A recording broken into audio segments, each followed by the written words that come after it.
Tigiria police की मिली बड़ सफलता। बहु चर्चित तिगिरिया बारमाण संरक्षित जंगल में गो तस्करी घटनार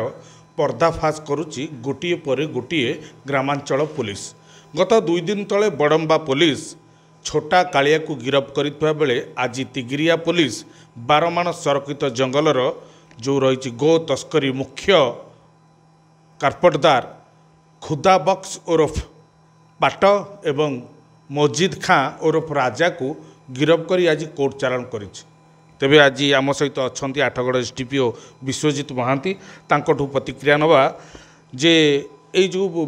मुख्य कारपटदार पाट एवं जो मजिद खां को आप गिरफ्त कले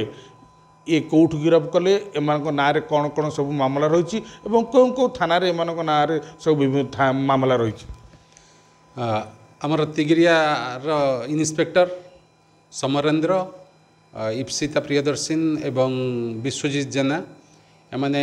आसामी दिजन को बारमाण जंगल अरेस्ट करने को सक्षम होती जे कि गो तस्करी एवं मांस रप्तानी बा ट्रांसपोर्टिंग करिवार मुख्य आसामी एवं पाट ना प्राय 15 रु ऊर्ध्व मामला रही जोटा कि आपणकर तिगिरिया 4टी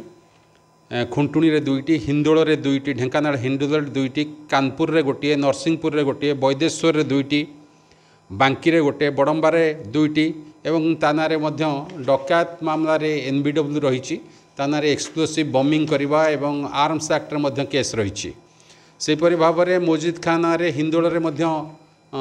वारंट रही एवं तानारे डकायत केस मध्य रही सहित तिगिरिया थाना रे मध्य केस रही उभय जमिति कालिया जड़े मुख्य ट्रांसपोर्टर थिला बा विभिन्न आड़ू प्रोक्योरमेंट करुला गोरु आणिकी एवं बारमाण जंगल में काटुले ये मध्य जड़े मुख्य आसामी से एवं आपको आम अरेस्ट करने को सक्षम होइछु।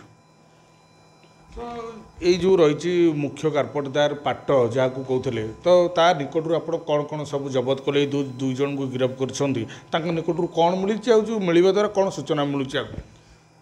ता पाखु आपंकर तार मोटरसाइकेल एवं मोबाइल जबत होती द्वारा आम विभिन्न इन्वेस्टिगेशन आमको सहायक हो बोली आम आशा करुँ। कौन जो पाट ठारू जो मोबाइल टी आप जबत कर कौन भारत भितर मैंने व्यवसाय करुले ना भारत बाहर को व्यवसाय करुले कौन कौन सब जो आप पाइले मोबाइल भितर कौन सूचना पाई बेसिकली से मैंने कालकाटा को ट्रांसपोर्टिंग गोमांस ट्रांसपोर्ट कर सूचना पाई तदंत परिभुक्त आहरी अच्छी तदंत अंडर इन्वेस्टिगेशन रही विभिन्न प्रकार मांसर चित्र और तार क्वालिटीर चित्र से जे रिसीव करे मांस पाक पठाइबार नजर रही बेसिकली आम कालकाटार सूचना पाइचु एवं आम आहरी तदंत रही अंडर इन्वेस्टिगेशन रही जहाँकि आम अधिक सूचना पाइपर बोली आशा कर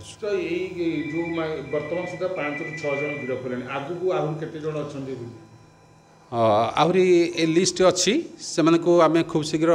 अरेस्ट करूँ बोली आशा करुँ। तो जो भाव में शुणुले आठगड़ एसडीपीओ विश्वजित महांती जो भाव में कहते जो खुदा बक्स ओरफ पाट को जो गिरफ्त कर आज तिगिरिया पुलिस और कोर्ट चालाण कर निकटू गोटे मोबाइल जबत कर मोबाइल भितर रही अनेक तथ्य गोमांस गुड़ी किभली भाव में कटा जाऊला तार फटो गुड़िक कौटी पटा जाऊला यार मास्टर माइंड किए रही कालकाटार कौ जगह पठा एमती अनेक तथ्य रही जेहेतु पुलिस तदंत विभ्राट सृष्टि हम से पुलिस तथ्य प्रकाश करिपारुनी किंतु कटक ग्रामांचल पुलिस जो रही एसपी प्रतीक सिंह शून्य सहनशीलता नीति अवलंबन करी वर्तमान पुलिस ये जो रही गो तस्करी बा गो माफिया मान धरवे खूब जोर से तनाघना चलती एवं अनेक आहरी अपराधी अच्छा 10 रु 15 से खूब शीघ्र गिरफ्त कर सूचना देते। अन्यपटे अर्गस न्यूज रे एक्सक्लूसिव खबर प्रकाश पाइबा पर गृह विभाग तत्परता प्रकाश करिछि। सबु लोके भाबुथिले जे पुलिस चुप हो बसी रही किंतु तार भितर कार्य आरंभ करथिला। गत 2 दिन तले बड़म्बारू छोटा कालिया एवं आज तिगिरिया पुलिस गिरफ्त करिछि मास्टर माइंड खुदा बक्स ओरफ पाट एवं मजिद अली खां एवं ओरफ राजा को गिरफ्त करिबारे सफल होइछि एवं खूब शीघ्र अन्य अभियुक्त मानकु गिरफ्त करा जिवो। तेबे पुलिस एभली कार्य को साधारण रे बेस प्रशंसा करा जाइछि। आठगड़रू संतोष बारिक, अर्गस न्यूज। जदि आपंक आम भिडी भल लगा तेब आम चैनल को लाइक शेयर और सब्सक्राइब करने को जमा भी भूलु नहीं।